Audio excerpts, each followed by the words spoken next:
All right, so this video is how to learn how to do a spinal pump. So this was taught to me by one of my mentors, Samantha Emanuel, who is a dancer. And the spinal pump is a great way to work on getting both spinal flexion as well as extension. And as I explain while I demonstrate, it's something you can also continue to explore. So there's no one way of doing it, especially if you are experiencing pain. Then you can allow the movements to be a little bit smaller.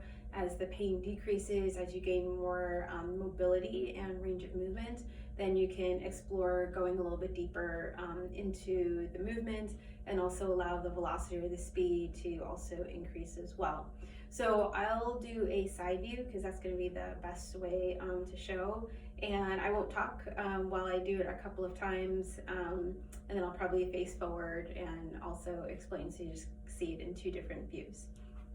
So I'm going to start off in a side view, just off and standing. I like to start off actually before I move into it, just finding about 50% of weight on both feet, and at least as I'm starting, at least 60% of the weight in my heels, 40% towards the front part of my feet.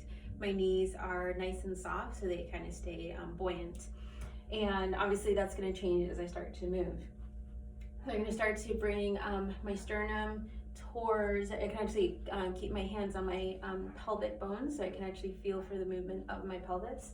And so I'm going to start with bringing my sternum towards my pubic bone, and I come into this curl, and then I'm going to extend, so I lengthen out, and so allow that pelvis to come forward, and then I'm going to extend all the way till where it feels comfortable for you.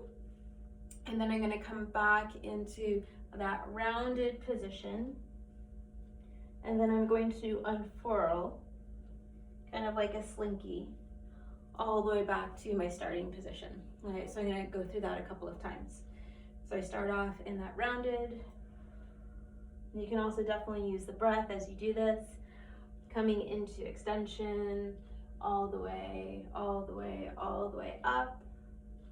I come back into that rounded position and then unfurl. So just make sure you're taking a look at what my spine is doing. So again, I'm going to drop down. I'm going to speed it up just a little bit because it can flow. It doesn't have to be so choppy.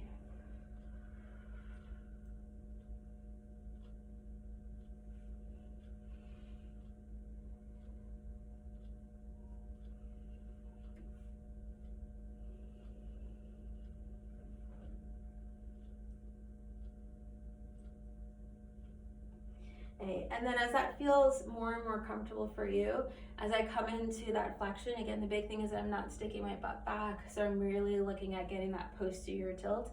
I can work on trying to drop my pelvis as far down as it feels comfortable. As I round here, as I come into that extension, I can come as far forward as it feels comfortable.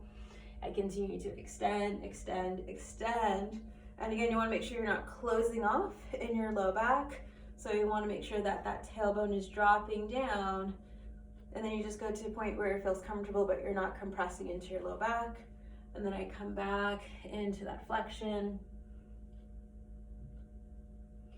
and then unfurling. All right, so that is the spinal pump. Give that a try.